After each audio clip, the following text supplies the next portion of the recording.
Ladies and gentlemen, boys and girls, welcome to episode 77 of Faith Practically. I am Darian Claxton. My guest today is Dr. Shelly. How's it going today, Doc? Doing well. Thank you so much for having me. Thank you so much for being on today. We have an exciting conversation today. Let's bow our heads for prayer.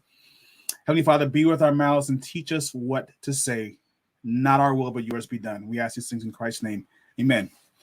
So, Dr. Shelly, thank you so much for being with us today. Can you introduce yourself? What is your area of expertise for those who are not familiar with you and your ministry, your business, your practice? All right. My name is Dr. Shelly. I'm board certified internal medicine and obesity medicine physician. I actually do primary care outside of Atlanta in Douglasville, Georgia. And my business is that I help busy individuals try to implement healthy habits. So I'm the host of the podcast, Back on Track, Overcoming Weight Regain. And then also I have an online course called Thriving for Life, where I'm helping individuals kickstart their weight loss journey. Also, I'm very active as far as the medical director of Hope Missions 360, where we go and help the underserved, specifically in the Caribbean and along the Metro Atlanta area. So I'm kind of busy, I guess you could say. Definitely. I love that. I appreciate you taking some time out of that busy schedule to talk to us today about a very important topic, particularly at the beginning of the year. I just want to go through your particular journey because this is something that's real to you. There's a lot of people that talk about losing weight, they talk about good health, particularly when it's time to make New Year's resolutions. Talk about your story and your understanding of how real this was, a struggle to have a good physical regimen and the struggle to losing weight. What does that look like to you in your past? Oh, yeah. So all my life, I have been struggling with weight. I look at pictures as like a child, 4 or 5 years old, and you can just see just the large stomach. For me, it was more of a genetics thing for me, where I've always had difficulties with losing weight. I found that as a teenager, though, I was able to lose weight by being more physically active. Now, in my family, my dad plays basketball, my brother plays basketball. I actually have 2 left feet. So I can't play at all. I was just tall, so they just had me just holding my hands up just to block the ball. That was what I did. Just run down this court and play defense. That's what I did.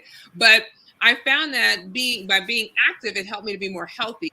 When I went through different stages of life, I noticed I would pick the weight back up. Like, for example, the freshman 15 that everyone gets in college, I had the freshman 25. So I was just always at 2 times higher. In medical school, I was able to get control of my weight again and was able to exercise and eat healthy. But then again, come residency, my weight picked back up. So throughout my life, my weight kind of went up and down, up and down. I found myself at the highest weight, even a couple years outside of residency as an attending. I was at 285. And that's when I decided that I need help. So I underwent the gastric sleeve gastrectomy and was able to lose 80 pounds. But then again, stress came again. I don't know. Life is just full of stress. It hit me again, and I started gaining that weight back. But then I started picking up running, and I started to enjoy it. In fact, I loved it so much. I actually have done at least 6 marathons, and my weight has fluctuated even between them. I am not your skinny runner. Let's just put it like that. I run because it's fun. Maybe not, and it helps me to maintain my weight. I find when I stop running, my weight comes back. And so for me in my weight loss, I realize now that I just can't stop. I have to be somewhat active, and I have to be that way because genetically my body wants to be 285. And that's not healthy. So I respect my body, but I'm telling my body we're about being healthy. And so now I run. Right now, currently, though, I'm challenging myself, and I'm actually training for an Ironman, which is a triathlon, which includes swimming, bicycling, and running. And so I'm incorporating 2 other sports. And my actual Ironman will be in September. So I've been doing this for at least since October. So almost a little less than a year training for it. And that has really helped me to stay in shape. I love that. And there's so many spiritual parallels to what you just said, to where it's easy to be complacent when you have lost the weight and you say, well, okay, I'm good now.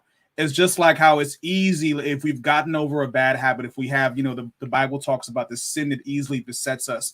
And it's like you have some victory, but like you saying genetically, you are always being pulled back to a place of overweight, of lack of health. Just like how spiritually we always have a bent towards sin. So I want to talk about the spiritual consequence. Of course, we're talking about the counting the cost of your health, and we're going to dive into that today. But spiritually, what does it mean for a believer?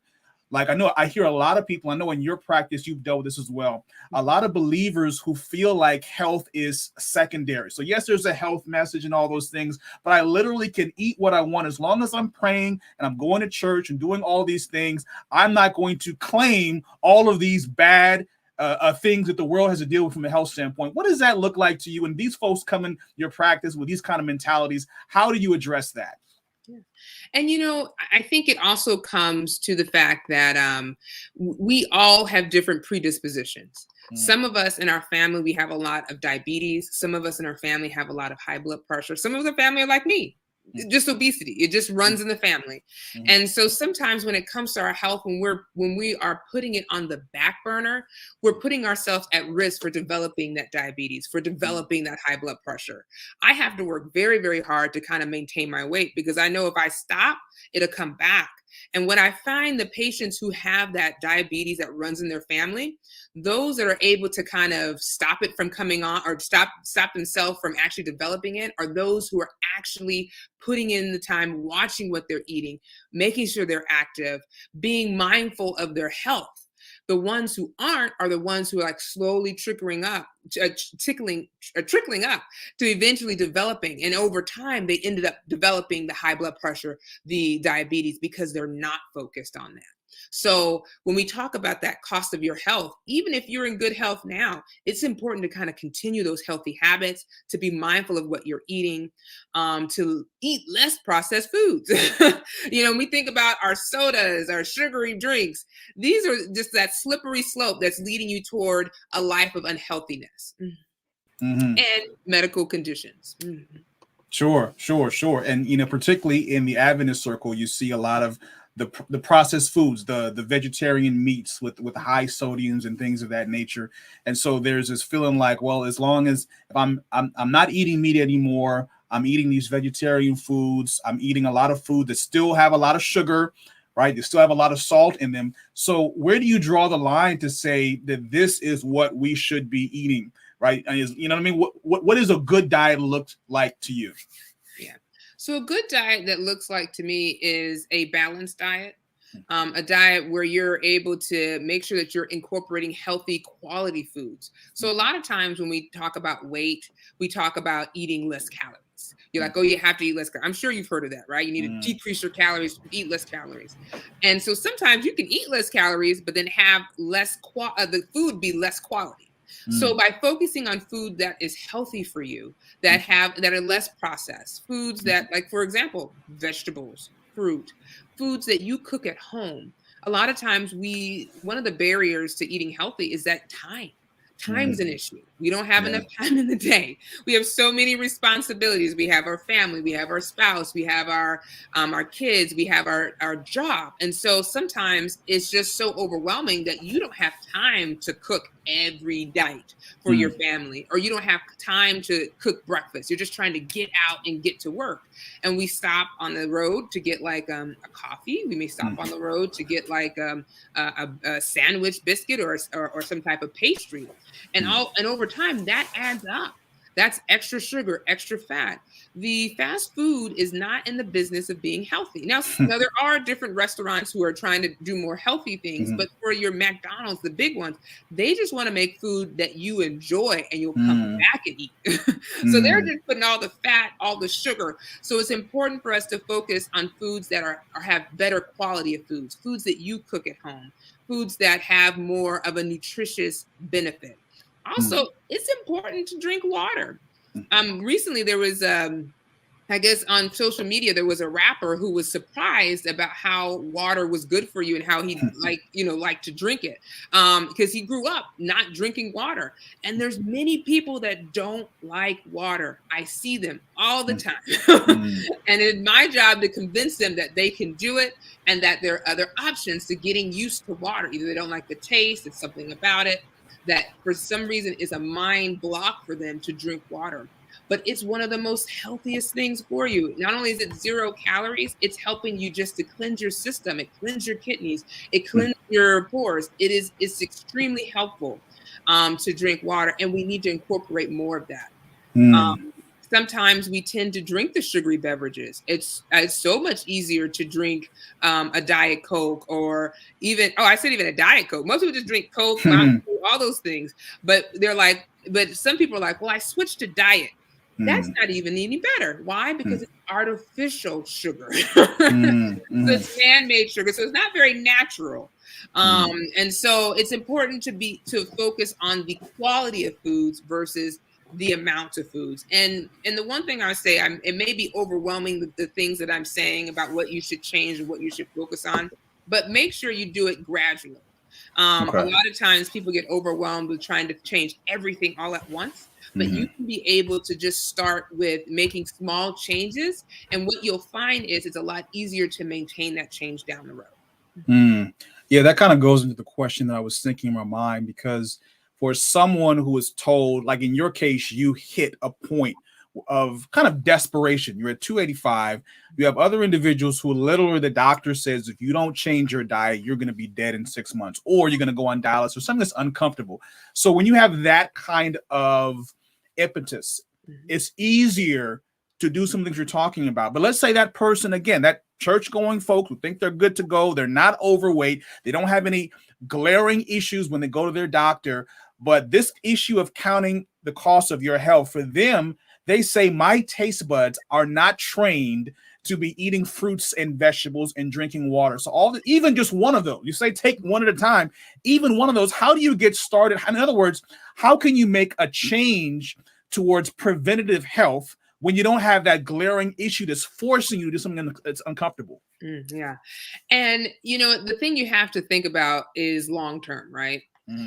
Because you may have no problems now. We may do your blood work for your physical. Everything's normal, but you want to maintain that. And it's hard because I see it every day where I have one patient that comes in and their labs are normal, or maybe there's just something a little bit off. And I'm like, hey, let's change your diet. And then 3 months later, it comes out they're in diabetes. And I actually had that happen to me. One patient where I was like, oh, it looks like you're just pre-diabetic, just borderline. Let's watch your diet. And then 3 months later, I repeated it. She was in full-blown diabetes. And then I asked her, I'm like, hey, what happened? I thought we were trying to change some things. Oh, well, I've been, eating peppermints every day. In fact, I've been eating peppermints so much that my office calls me the peppermint lady. Oh, and wow. Like, wow. In 3 months, you went from borderline diabetes, pre-diabetic, not really close, make a change, it would have been normal, to full blown. And so with that being said, we never know the future. I don't know what's going to happen tomorrow. I don't have a magic ball, but I know if I make healthy choices today, I may be able to prevent that medical condition tomorrow, and it may be, you may not have that person in your family that has diabetes or have high blood pressure. You maybe say, all my family is healthy, but that doesn't mean you aren't. You're a totally different person. And they may be making different health choices than you are. I sometimes have patients who are like, well, my mom is 90 and she's, she eats bacon and she drinks and she smokes and she's 90. But look at her quality of health. She doesn't look like a healthy 90-year-old, she may be on multiple medications. Like, is that something you want? So even though you may not have something glaring, you may not have the doctor telling you that you need to lose weight or else, ask yourself, what type of quality of life do I want to have? What quality of life do I want to have? I'll give you one other story. I remember when I was in medical school, I was rotating in the hospital and we went into this man's room and he had just had a heart attack. And he was telling, because we were with a bunch of us medical students and the attending, and he was telling us, he's like, my doctor told me years ago that I need to stop smoking. Hmm. And he's like, if you don't stop smoking, you're going to have a heart attack and die. And he's like, well, I'm ready to die, was his response. Wow. And so these are years in the making. Mm-hmm. But then he's like, when I had this heart attack, I realized I'm not ready to die. Mm-hmm. Not this soon. Maybe if I was 80 or 90, I'd be like, well, Lord, I made it to 80 or 90. But he was at 40s. He was in his 40s. He's like, Oh, wow. I'm not ready to go now. Yeah. So I'm making a change. I'm stopping smoking today. I'm getting back my life today. You may not have that opportunity to change. I mean, yes, they caught his heart attack. There are many people, and I'm sure you have people who you've known who have dropped dead, who one got the call, so-and-so passed away. And they asked, when did he pass away of? Oh, he had a heart attack. He didn't have a chance to change.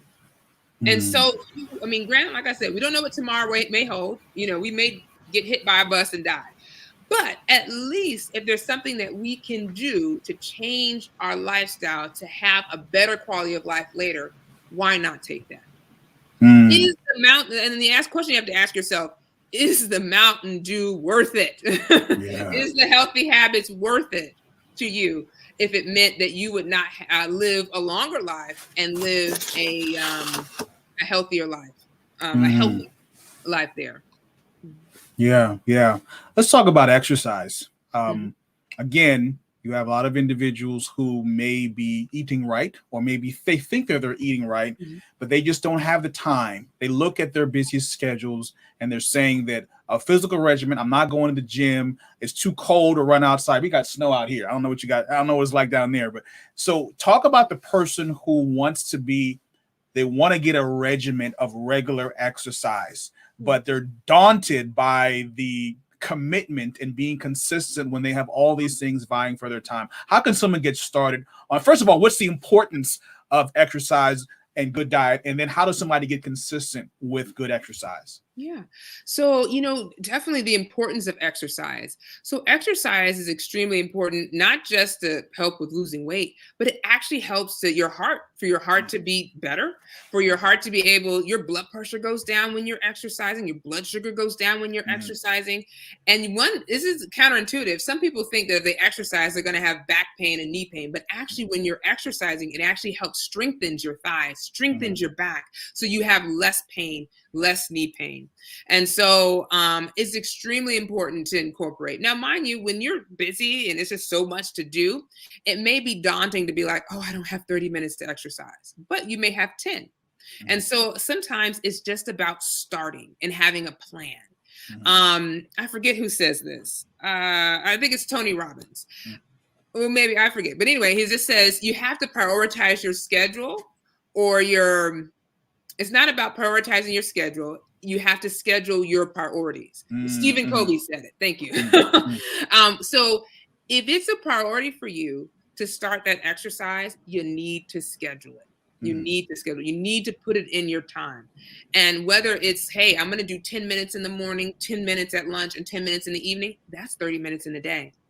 And we all tend to have 10 minutes. We just have to make the time for it. Now, the other biggest challenge for people, especially in times of COVID, people think, oh, to exercise, I have to go to the gym.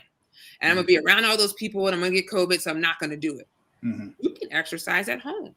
Now, we don't have snow. We had flurries last night, but it is cold today. And so a lot of times that stops people from exercising. Like, oh, it's too cold outside. You can layer up. You can wear a jacket. You can do multiple things to get out there and walk.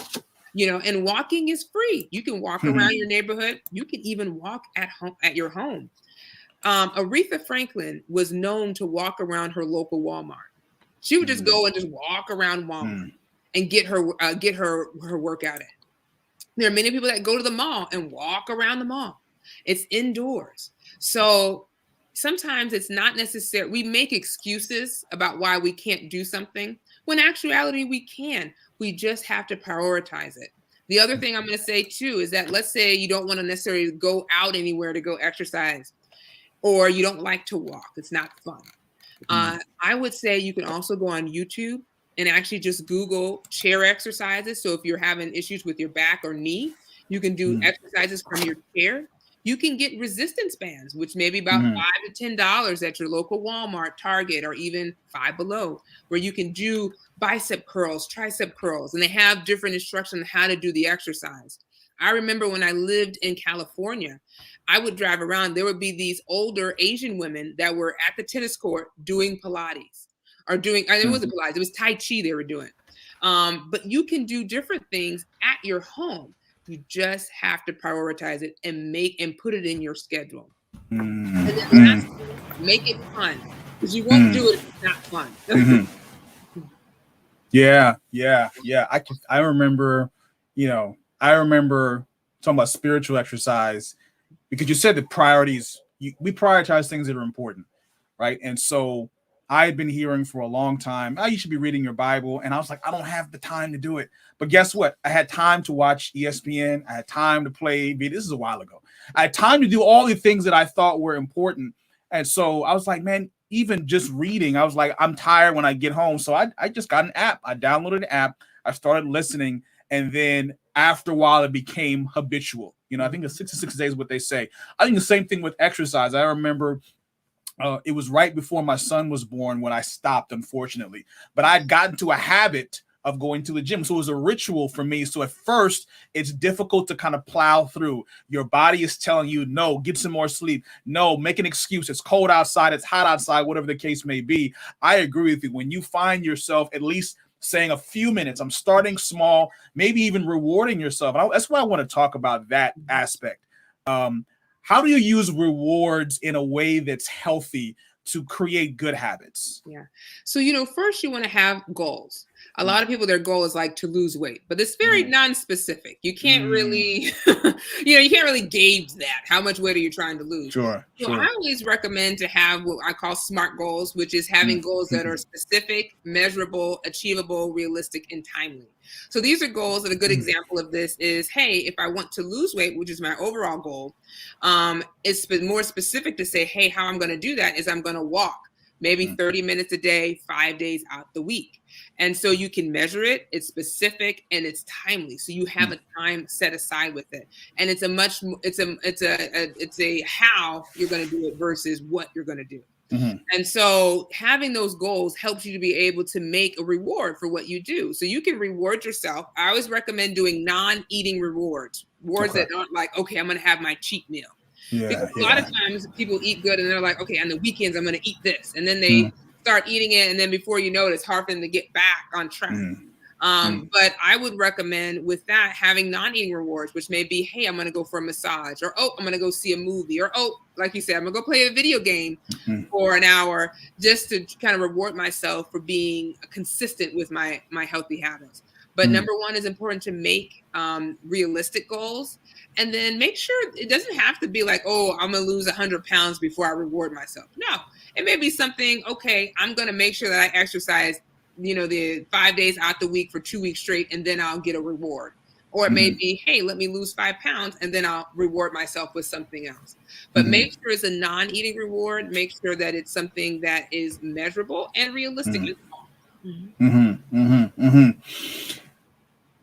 I know that in the Black culture, the Caribbean culture, there's a lot of judgment, when you are overweight, when you are not in shape. And in some cases, I've heard some people say that it's because somebody shamed me, somebody was close to me, they weren't very tactful, but they said this, and that's what it took for me to decide that I was going to make a difference. But in most cases, that doesn't work, right? In most cases, when you feel uncomfortable, when you're shamed, like it just puts you more into, so it's kind of the cyclical issue where I'm depressed because I'm overweight and people look at me as overweight, so I eat more. And because I eat more, now I'm even more overweight, right? What is a way to encourage somebody? You know what I mean? You see someone that you care about that has some health issues in a way that's not going to be judgmental, in a way that's going to be edifying. Yeah. So it's so good that you asked that question. I would say in my life, there have been family members who have, fat shamed me. I remember my grandfather telling me, go out there and go, you call me fat, go out there and go do some jumping jacks. And I had to go do jumping jacks. Like it was a punishment while he sat there and watched me. And I was just in tears because I felt like, I mean, at the time I couldn't really express it, but I just felt like I was being punished for my size, you know? And I mean, I love my grandfather. Don't get me wrong. We're not all perfect, but there's ways how we can approach people that we love.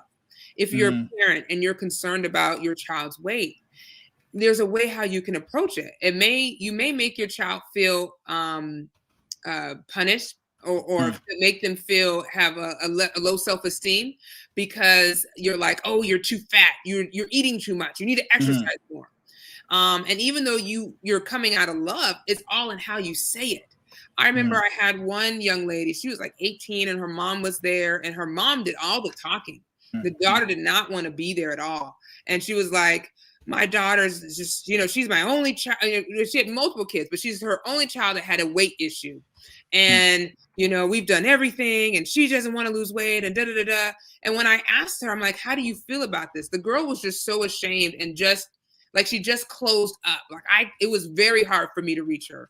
And then the mom was wanting medication to help her lose weight. And I'm like, she's like, is this a magic pill? I'm like, no, it's not a magic pill. You have to be able to put it in. But because of the hostile nature of surrounding this lady's weight, I'm not sure. I know she never came back, but I don't think the daughter was in a place to even hear it because of the negativity around her weight in her family. So what are some ways how you can talk to your kids, talk to a family member about their weight? Number one, be vulnerable with them. You know, you say, hey, I'm concerned about your health. Is it okay for us to discuss it? Ask their permission, number one. Because sometimes, like myself, I have a weight problem. I know I'm overweight, but I may not be ready to talk to you about it. That may be something I'm not wanting to discuss with you. And if they say, I don't want to talk about it, leave it alone. Let it go. When they're ready, they'll come talk to you about it. Secondly, come from a place of love than a place of talking down to somebody or accusatory. Come from them, you know, I'm concerned that, you know, recently you've gained weight. I wanted to ask you, how can I help you, you know, to be healthy? And don't even actually say anything about weight.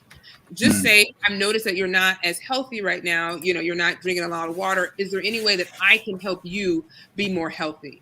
And then thirdly, be the example. You know, if you're a parent and your kids are having weight issues, if you're bringing in, you know, little Debbie snacks, if you're drinking all the soda, they're going to actually, you know, take their cue from you. I remember I had one patient, she was raising her grandkids. And so she started eating healthy. She started having her fruit. She started having her water. And she would buy the kids their snacks, which was not as healthy. But what was funny was that the kids started eating her healthy snacks because she was upset because those are really expensive. And she was like, wait a minute, I needed this fruit for me. But it just shows that your kids are watching what you do. So you need to be the example. Don't just say it. You need to actually act it. And thirdly, you know, if you're like, hey, instead of you need to go exercise like my grandfather did, how about, hey, let's go for a walk together. It's such a pretty day out. Let's go. You know, we can walk together. We can do this together. We can have bonding time. We can make this fun for each other. So, you know, I know we want the best for our family members, but there's ways how we come at them. And we, number one, like I said, ask permission. Number two, be vulnerable about how we feel. And if we're struggling with something, tell them about it. Number three, we need to come from a place of love instead of a place of accusatory and degrading them and putting them down. Because guess what? I know I have weight problems. I see myself in the mirror. I don't need you to tell me, you know, but I need you out of love to ask me, how can I be better? And then number three, we need to be the example. Yeah. I think that it's easier said than done, right? I think that sometimes people are frustrated. You know, if you see, let's say worst case scenario, you try those tactics. You're encouraging to someone. You're saying, hey, let's go for a walk. Like, nah, I'm good. Hey, I just got this, you know, maybe some kind of healthy food. This thing is really, really good. You want to try it? Nah, I'm good. Right. And so you see a pattern. is there a point where you have to up your tone? Is there a point where you have to be uncomfortable with them because let's say, the less than brutish tactics are not getting through? Mm. So then that's when you would say, and that's when you would come from a place of love, right? Mm, You would be, they say, hey, look, I'm concerned about your health. mm, I'm concerned about, the fact that you're not as active and you're eating mm, this junk. Now, as a parent, I would always remind you that, for the most part, they may not be old enough to go buy the snacks. You have to mm. buy the snacks. Yeah, yeah. You have to buy the food. So you just don't buy that food. You just keep that food out. Like if you really, really want this, you're going to have to go buy it yourself. But so you do have a choice there. But I would definitely say as a parent, you may want to, come and place from love, and you may want to actually seek treatment. Like for children, they do have bariatricians that help children with losing weight. They have different weight loss programs or healthy programs. At like, for example, in Atlanta, we have our children's hospital has a healthy program to help children who are overweight and battling with their weight. You may want to make an appointment there to kind of help, because especially if you're not reaching them, maybe someone else can, so you may want to consider that program. Yeah, definitely. That's very helpful. What does the Bible say about, so that, folks all often quote, I think it's 3 John 2, that says, I want you to be in good health, right? And so I hear that all the time. And a lot of people say, well, it's subjective. I think he's really talking about spiritual health. What does the Bible tell us, or what can we learn from the Bible about some of the things you're talking about, the importance of our physical health along with our spiritual health? Yeah. Well, the one thing we have to think about, the Bible wants us, like you said, to be in good health, because if we're in good health, we can be able to serve others. When we are not in good health, when we are hurting, when we're in pain, when we are just not emotionally, spiritually, or physically able to, it's hard to serve. So definitely being in good health, just not only physically, emotionally, spiritually, is essential, and being a witness to others and to be able to carry out God's work. Definitely. I know this passage. Where's this passage you were telling me about? Matthew 25. I remember when we were talking about this, I've never looked at this parable in a way before. So Matthew 25 is the parable of the 10 virgins. And I've always looked at it. We talk about being prepared again for spiritual prosperity. We're saying that this parable is talking about making sure that we're ready when Christ comes back again. So we're doing whatever it takes to be ready. And if along the way I'm eating a donut, if along the way I'm eating something that's no big deal, as long as I get into heaven in the end. First of all, what's wrong with it mentality? And second of all, what do you see in this particular parable that kind of help us towards prioritizing physical health? Yes. So let's talk about that parable. So that's the parable of the foolish virgins, right? So just to recap for those that aren't aware, with the foolish virgins, you had 10 virgins. One were wise, one was 5 were wise, 5 were foolish. And in that area, they were supposed to meet the bridegroom, and they all carried their lamps, but only 5 of them had oil. And so for the 5 that had the oil, the other foolish, it was earlier in the day, they could have bought oil in preparation, but they're like, oh, clearly the bridegroom will come early. So needless to say, while waiting for the bridegroom, they fell asleep. At midnight, they heard the call that the bridegroom cometh. And so, of course, the ones that were wise had their oil. They put it in there. They put the oil in the lamp, and they were ready to go in. But the other 5 were like, oh, wait a minute. We don't have oil. Can we borrow your oil? And the other 5 were like, oh, no, we won't have enough if we give you the oil. Go and buy it from someone else. And so once they went to do that and came back, the bridegroom came. The 5 that were wise came into the wedding. The 5 that were foolish knocked on the door after they got their oil, and they're like, oh, no, you're too late. I never knew you. And he banished them. The same with our health.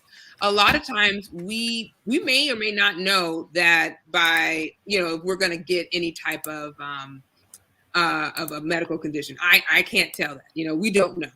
And so, but we're foolish if we think by not being healthy, by not making healthy choices, that we're not able to. Let me just put it this way: by us being unhealthy, we're similar to the foolish. We're waiting to the last minute for something to go down, and then we're like, "Oh, let me get healthy now." Like the man in the story who had the heart attack. His doctor told him years ago he needed to stop smoking, but he waited till he had the heart attack, to when now his heart is already injured. You can't really get that back. You can only just help as best as you can. But we wait till that time before we make a change. However, we don't know, like I said before, tomorrow's never promised. We could have a massive heart attack and die.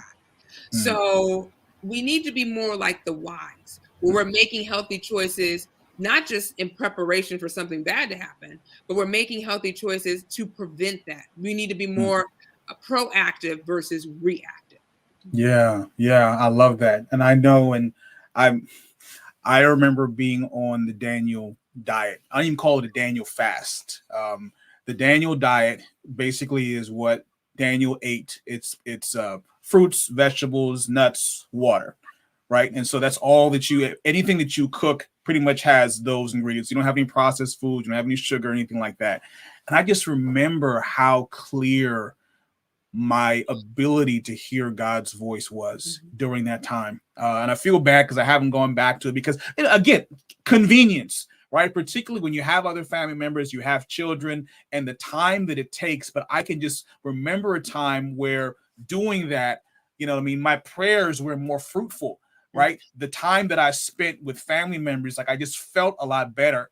And I think there's something to be said about starting a habit and seeing results. It's important for us very soon to see some semblance of a result to keep us going on that path. Like if you're eating healthy and you're exercising and you don't get some kind of, whether it's a reward or some kind of return on investment, you're like, oh, this is not worth it, right? How long does it normally take, in your estimation, for someone to start seeing a change? So, you know what, I need to lose some weight. I don't have a terrible health condition, but I want to see something to encourage me to keep on going. What do you think that time frame looks like?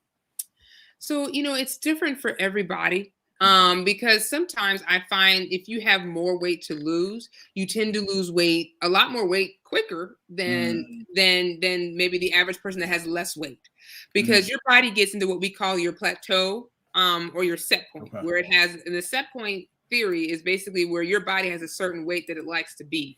And so what happens is once you start losing weight, your body will adjust. It will increase your hunger hormone and decrease your metabolism, so you gain it back. So you see this in people who have like that yo-yo diet. They may do a lifestyle change, lose weight, and then before you know it, kind of gradually comes back. And that's because your body is adjusting.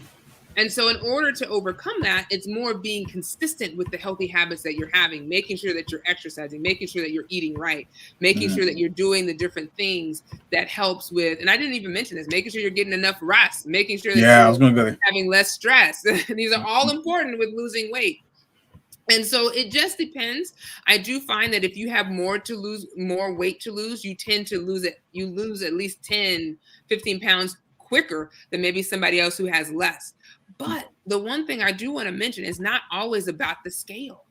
A lot of times we have to look at how are we, how is our energy? How is our measurements? Because sometimes the scale may be a little tricky. It may not, in our mind, we want the scale to go down just like every week go down. But in actuality, you may lose a few pounds the next week, gain a pound, then lose a few pounds the next week. So it's kind of a more of a choppy type of a line versus this nice straight line that you're always losing. So definitely I would recommend, when you're looking at the outcome, look at multiple things besides just this number on the scale. I'm glad you mentioned sleep, because I was going there next. Okay. The importance of, particularly, like, I'm a full-time entrepreneur. I know a lot of individuals who they are burning the candle on both ends. And when you listen to some of these motivational speakers, I've heard this phrase that says, I can sleep when I die. Like, I know Eric Thomas, who went to Oakwood, and he's a big time professional speaker. He had kind of reframed an old, I think it was Plato or something. Basically, it says, when you want to, what'd you say? When you want to succeed as much as you want to breathe, as much as you want to sleep, that's when you'll be successful.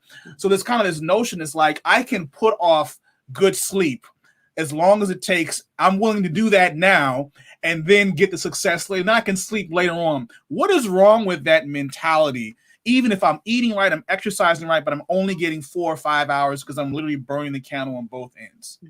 So although, like, especially when you're up and coming with entrepreneurs, you're like, I gotta keep going, I gotta keep going. That's the easiest way you can get burnt out. You really can. When they look at CEOs of companies and what are their healthy habits, they're like, I make sure I get 7 to 8 hours of sleep. Why? Because when you get sleep, you're refreshing your mind. Your mind's able to refocus. Your mind is able to, be able to go into that REM sleep, that deep sleep, and kind of put, the different thoughts in the different categories so that you feel refreshed and keep going once you wake up. I find personally, when I don't get 7 to 8 hours of sleep, I'm just not the best me. I'm not the best doctor when I don't get enough rest. Like, I'm making decisions, but my mind is not as clear. When we look at weight and sleep, what we've noticed is that those who get less than around 5 hours of sleep, it actually causes a hormonal change. It increases your hunger hormone called ghrelin. It decreases your satiety hormone called leptin, which is basically when you eat, you feel full. And it actually causes your BMI to increase. So sleep is extremely important. Getting that 7 to 8 hours, number one, it makes you refreshed. Your brain's clear. You're ready to keep going. You have more energy. You can exercise more. You're not eating or drinking to stay awake. How many of us, when we're tired, are getting like a caffeinated beverage, or we're trying to eat something to kind of stimulate us so we can stay awake? Yes. So having good sleep is extremely important, just health-wise. Now, so you talked about the quality of sleep, which is very important. Talk about the quality, right? So some people, you say, you know what, I hear that all these successful people are saying I should go to bed early, I should wake up early. So here I'm trying to go to bed early, right? And I'm logging 7 hours of sleep, at least I think I am, but there's a quality of sleep that I'm not hitting, right? So how can we improve the quality of the sleep so that when even some people, they sleep for 10 hours and they felt like they just got beat up during the night, they feel like they only slept for an hour. How does somebody get a better quality of sleep? Yeah. So a lot of times when you talk about quality of sleep, it's kind of how, number one is how you have your sleep environment. A lot of times in the bedroom, we tend to do everything in our bed. We will actually read a book. We'll be on our phone. We have the TV going, like something is going on. And these are just things that actually stimulate you. Yeah. But actually the bedroom is only for 2 reasons: sleep and sex. That's it. You should you should not have your television in your bedroom. You should have dark curtains so that you can get a proper sleep. You should be able to turn off your phone. So many times we get notifications, people sending you messages, Facebook dinging off. We don't need that, right? You need to get a proper sleep. So we have all these distractions that are distracting us from a proper sleep. So we need to make sure that we have an environment for us to sleep. Some people, they tend to, some people have sleep apnea and don't know it. And so, and for those that aren't aware, sleep apnea is where basically when you're falling asleep, for some reason, it's obstructing the airway. So you're not getting enough rest. And so what happens is your oxygen is dropping and your body's waking up, but it's not enough for you to actually come out of sleep. Although some people start to gasp for air and some people start to choke in the middle of the night, but it's not, your body's not allowing you to be able to get into that REM sleep before you actually start to wake up. And so when you wake up, you're like, I've slept for 10 hours, but I just don't feel rested. I don't feel like this was a good rest. And you find that you're sleepy throughout the day. You may wake up with a morning headache. You may be drowsy, where you may be driving and like, I can't keep myself awake. These are things that happen when you may have sleep apnea. And then you should see your primary care doctor so that they can be able to test you and do a home sleep study just to make sure if this is one of your issues or this is a symptom you're having.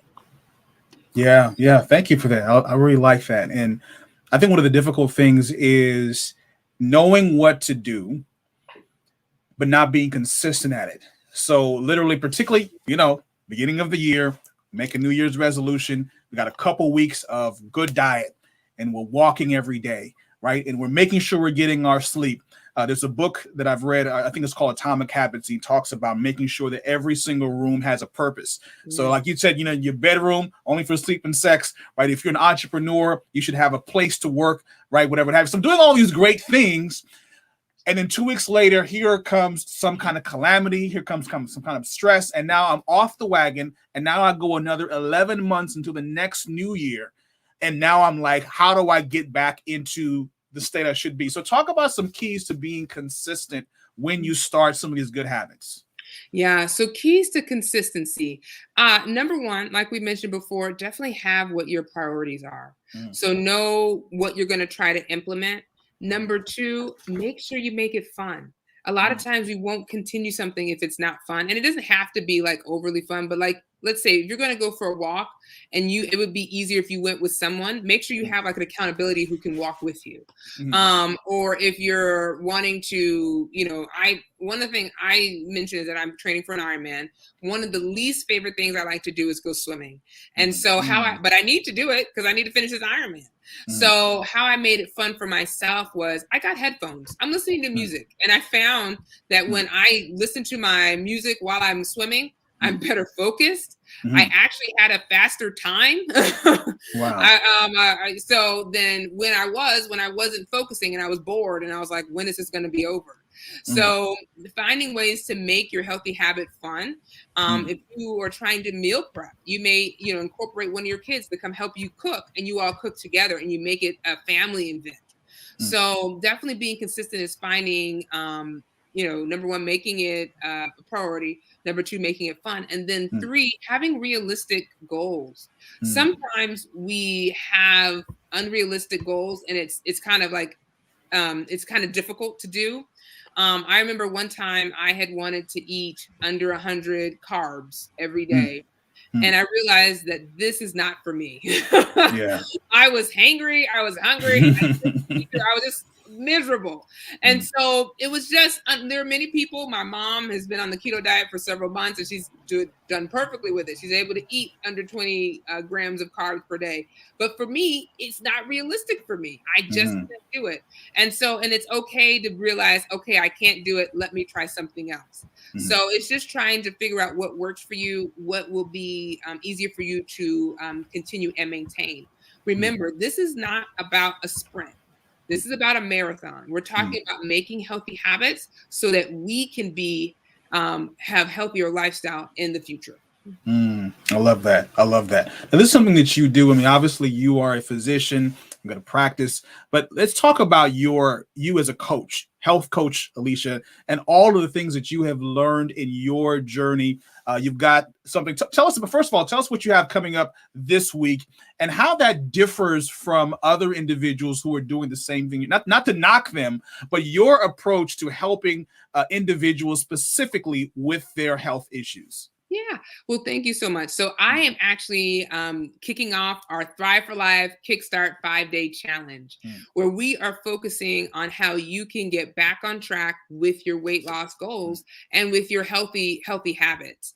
I think the difference between me and other coaches, definitely certification. I'm board certified in obesity medicine.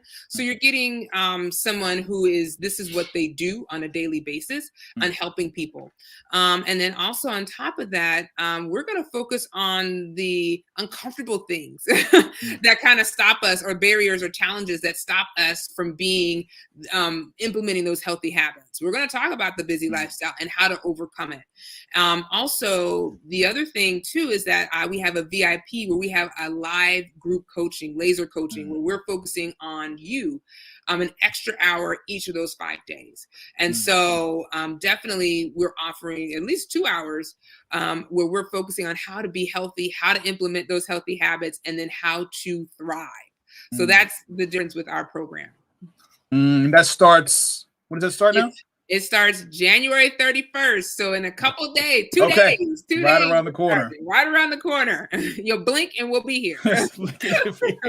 How do folks sign up for this? Yes.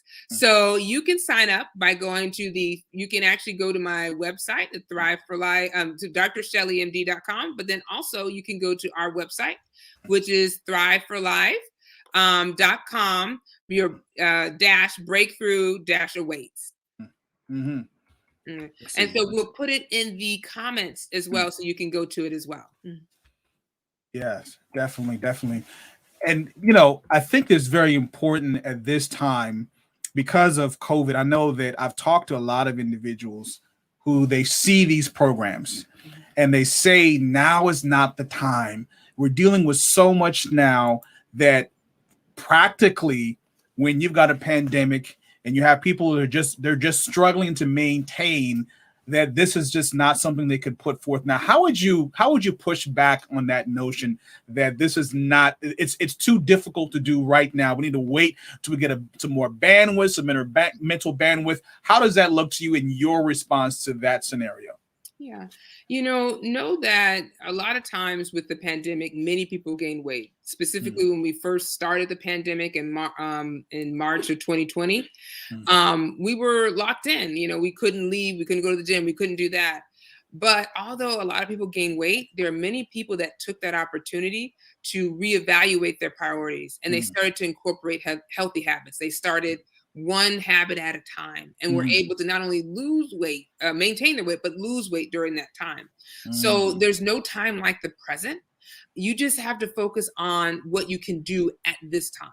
It mm, may not be going to the gym. You may be able to do exercise at home. It may mm, not be, going out and you may not be able to get your food from the grocery store. You may just get it delivered to you, and that's mm, fine. But just making sure that you're not making any excuses, but you're trying to come up with what's the plan B. mm, Because there's several ways how you can do something, but it's just finding which way works for you. Yeah, yeah. And I'm so glad that you're doing this now. Um, I feel like a lot of individuals who are watching, I know I mentioned it before at the beginning, they really have this feeling like, you know, and I've heard this particularly in our denomination, because God is coming back so soon. I don't have it. It takes so much time. Even if you're saying it's an hour a day, Mhm. there's so many more important things. I am going to claim Psalm 91. It says 1,000 going to fall by my left side and 10,000 my right side. It's not going to come near me. How do you respond to that person who, the whole so spiritually minded, they're no earthly good? How do you speak to that believer on the importance of prioritizing and investing in good health? Yeah. I would say definitely faith without works is dead. Mm-hmm. So, it is important to have faith, and I believe in faith. But if you're not putting your best foot forward, you may find that you're just not successful. I've seen patients over the years where we've discussed in the office that they've had diabetes, but they were like, "Oh, I'm not going to claim that," and they're just in denial. But guess Mm-hmm. what? Years later, they come back and they're like, "Well, I don't know why my kidneys aren't working well. I don't know why I am, I'm having going to the restroom so much, and Mm-hmm. I have blurred vision." Well, that diabetes caught up with you. Mm-hmm. So sometimes you have to, yes, if you get a medical condition, you have to say, by God's grace, you're going to help me overcome this. Mm-hmm. And you're going to have to say, I believe that God will help me, but I got to take the steps forward. I have to take the healthy steps forward. Mm-hmm. So once again, faith without works is dead. You have to make the steps to be healthy. Mm-hmm. Mm-hmm. Last thing I wanted to touch on is affirmations. So you have your consistency. You talked about diet. You talked about exercise, and so you're on a good path, right? You get in a groove, and now it's starting to feel good to exercise. You're not as sluggish getting up in the morning or whenever you decide to exercise. It's not as challenging to make your food at home. But now here comes a temptation. Now someone at work decides to bring a plate full of cookies or plate full of donuts. Now your spouse comes home with something, they order Uber Eats and there's all of this stuff that you should not be eating, but it's calling you in that moment, because a lot of times we'll say, well, everything in moderation. I hear a lot of Christians say that too, everything in moderation, or we will say, well, this is my cheat day. What are some strategies to proactively combat situations where temptations come to knock you off course to where a cheat day now becomes a cheat week? How do you avoid that? Yeah, and that's helpful, especially Mm, that's something that happens a lot, especially during the holidays, where people are very helpful and they're like, "Hey, here's some cookies, here's a cake. I just want you to know I was thinking about you." But a lot of times, it's so funny. I had a guest on my show, and I think you've had on her show, Alicia Jones, and she said this, and it was just, it just kind, it didn't necessarily blow my mind, but it was something that was just so profound. And she said that, you know what, I know for me that by eating this sugary food, it's gonna take me down a spiral. So what I'll do, I say, thank you, sister, for this, but I can't eat it. and be okay with telling people that. You're like, oh, this is great, but I'm not going to eat that right now, because this is going to take me down a slippery slope. And don't be upset if you hurt someone's feelings. You know, it's not your business that I hurt your feelings because I didn't eat your food. I'm sorry. Because a lot of times people give you that guilt trip, like, but I cooked this for you. I'm like, well, this is not on my diet plan. A lot of things that people do is that they'll bring their own food to a potluck. I've been trying to do a vegan diet, and sometimes when you go to somebody's house, they may not have vegan food. And, you know, that's okay. I don't expect that. But I can eat before I go, so it's not a big deal. Or I can bring my food with me and be like, this is the food I'm eating, and be okay with that, because I want to be a certain healthy way. So I would say, especially when it comes, you're going to a potluck, you're going to a birthday, and you know there's going to be food there that you don't eat. It's okay to bring your own food and just pull it out. People may be like, well, why are you doing that? Because, well, this is healthier than the pizza you have, you know? And so it's okay to do that and just to be prepared. And then, you know, I would say, realize that this is a priority for you and it's not somebody else's priority to cook for you. But I have the food that I want to eat, and that's okay. And just having that mindset where I'm okay with this because this is going to help me be healthy. I'll be honest with you, in my office, they have pharmacy reps that bring food for everyone. And the lady, one of the ladies, she was very nice enough to ask me, she's like, well, I do get a vegetarian diet, a vegetarian meal. But their idea of vegetarian meal is not very healthy. So I'm like, thank you so much, but I'm going to eat my salad, and I have my meal here, and I appreciate that. And I appreciate you thinking of me. And go on, and don't be upset if for some reason I'm not eating that vegetarian plate, because it's just not healthy. It's not healthy. Sure. I love that. I know we've only scratched the surface. There's so much more that you have to offer during this challenge, which starts on Monday. So we'll put the link back in there as well. Any final words you want to say? Somebody who's just tuning in right now, and one nugget you want to leave with them going forward. Yes. And I'm sorry, I did get the website wrong. It's thriveforlifechallenge.com. So I apologize for that. So the one nugget I would like to say is, you know what, being healthy definitely takes time. And it can be overwhelming. So I would say start with one habit at a time. And once you master that habit, do the next one. And before you know it, you're going to look back and be like, I can't believe I made this change.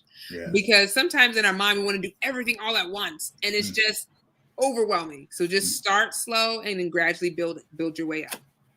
I love that. Well, thank you so much for your time. Thank you for your ministry. Thank you for your testimony. It's been great having you here. Can you pray? Can you close us out with prayer, please? Oh, yes. Dear Heavenly Father, thank you so very much for just blessing us on this day and allowing us to come and talk about not only our faith, but our health, Lord. I ask that you be with everyone who's watching this. Help bless them, help them to make healthy habits in their lifestyle, and help them to continue to be a light for you. And in your name we pray. Amen. Amen. Thanks again for watching, listening, whether you're live or on the replay. Thank you, Dr. Alicia, for being with us. And we will see you all next week by God's grace. Take care.